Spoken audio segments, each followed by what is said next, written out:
What's going on, Battlefielders? I've got another loadout for you today, this time based on my favourite war movie of all time, Black Hawk Down.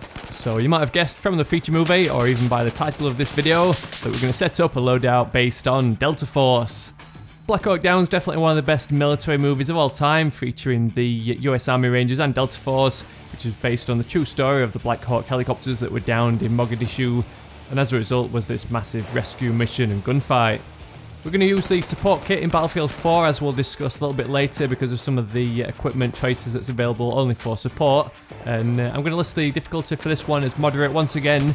I initially had it as hard, but I actually found it too difficult, so I ended up going back and tweaking it slightly, which actually made it more of a realistic replica of the movie loadouts, which I'll talk about again in just a second.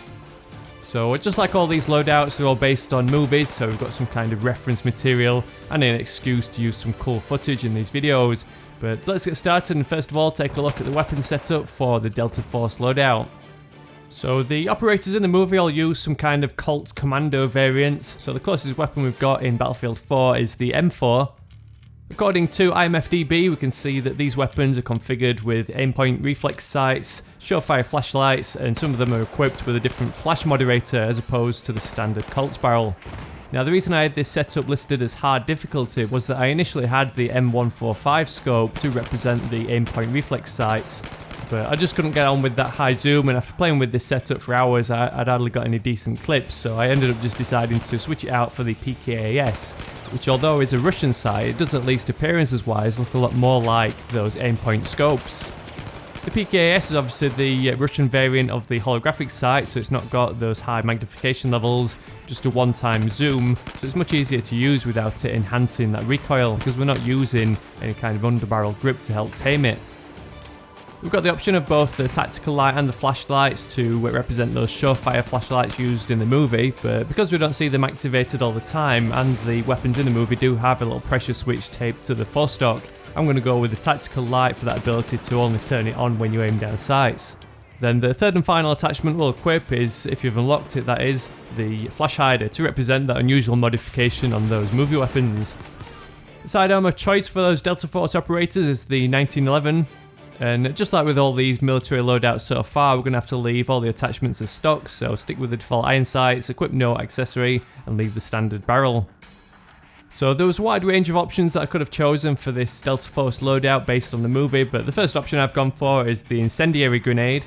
We see this used in the movie when the soldiers get to the crash site and have to destroy the remains of those Black Hawk helicopters, so it's one that definitely fits into our in-game theme. Likewise, the main reason I've chosen the support package is to go with the perimeter defense field upgrade. Again, this is what those Rangers and Delta Force operators were called in for, to secure those Black Hawk helicopters and rescue the downed pilots, defending the area while those other soldiers do their work. One of my favourite parts of the film is where you get to see those little bird helicopters whizzing around and dropping off those troops. So if you want to really get into character in game, then the vehicle of choice for you and your squad is the little bird helicopter. If you and all your squad mates hang around in the spawn until one of these things pops up, then you can all jump in and you can quickly deploy yourself into the middle of the battlefield.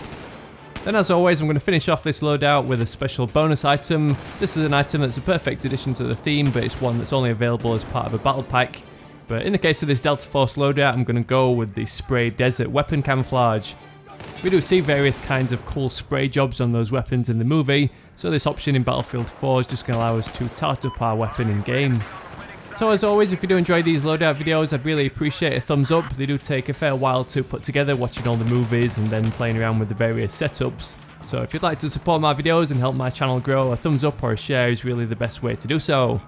If you want to play around with more movie-themed loadouts, don't forget to check out the link in the description to the full playlist, where you'll find all the episodes that I've posted already. While you're in there, you'll also find my links to Twitter and Facebook, where you can come and get sneak peeks of upcoming builds. Otherwise, thanks for watching. I'll catch you all later.